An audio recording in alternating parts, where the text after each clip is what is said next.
This is PsychBoost, helping you with your psychology qualification, one video at a time. This video is on social influence, and in this 13th GCSE video, we're going to be covering crowd and collective behaviour. The very kind support of students and teachers who donate on Patreon help me help you by continuing to make these videos and resources. A very big thank you for your help, guys. To join them, follow this link. For everyone, you might want to check out the free worksheet for this video and the quiz. So before we start, here are the terms on the AQA GCSE specification we're going to cover in this video. So as we go through the video, they're going to be in red text and you need to be able to respond to questions on all of this. Let's get started. So the definition of collective behaviour is simple. It's the actions people take when they're part of a group. And we see crowds taking part in both collective pro and anti-social behaviour. Pro-social behaviour is constructive, so happy and helpful. Imagine groups of people at music festivals or taking time to peacefully protest a good cause. We can also see pro-social group behaviour in disasters when people rush to help victims. On the other hand, a crowd's antisocial behaviour is when the group is disruptive, so they might vandalise property, riot, and be aggressive towards the police. Often people who have never committed antisocial behaviour before will be swept along with the group. So of course, as with the other social influence videos, let's discuss social and dispositional factors behind this. One social factor is de-individuation. We normally have a sense of a socialised individual identity. You know who you are and you feel responsible for your choices. You lose that when you're de-individuated as part of a large crowd. You're hard to identify, so you feel anonymous. You identify with the group. Now you can follow the group's actions, breaking social norms you never would as an individual, like taking part in a riot.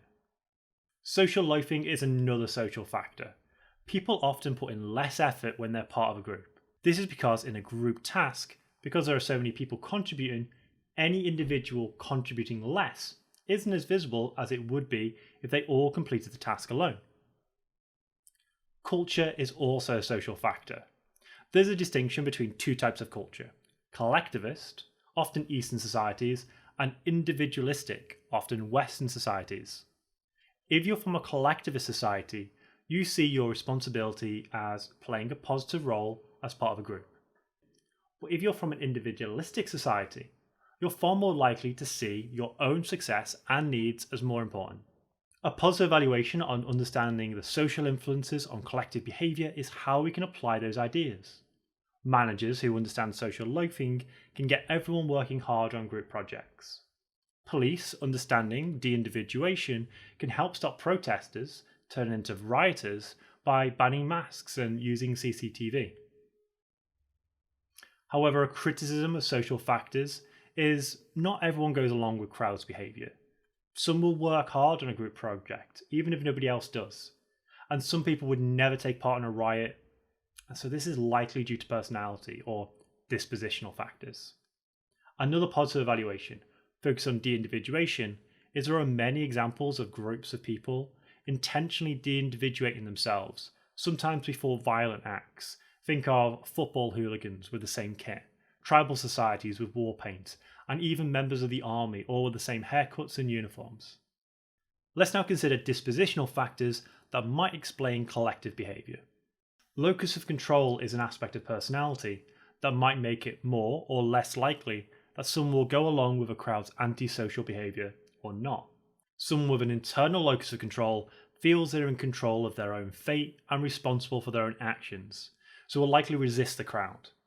But someone with an external locus of control will likely go along with the crowd's behaviour. We can consider a person's morality as a dispositional factor. This is an individual's sense of what's right and wrong behaviour. They might believe deeply that violence is wrong, and if a crowd becomes violent or antisocial, just step away.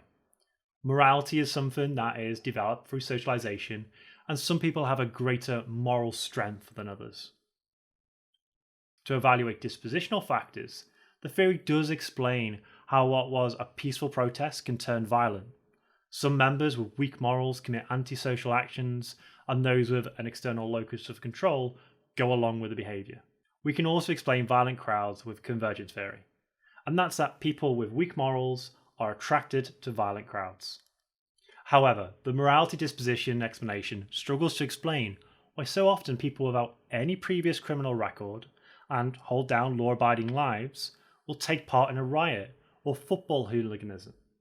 These people are better explained by social explanations of crowd behaviour. So, we've covered the content.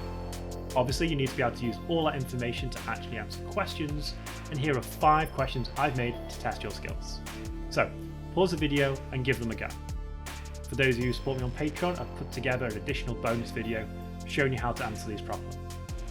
For everybody else, thanks for watching, liking and subscribing, and I'll see you on the next video on language and thought.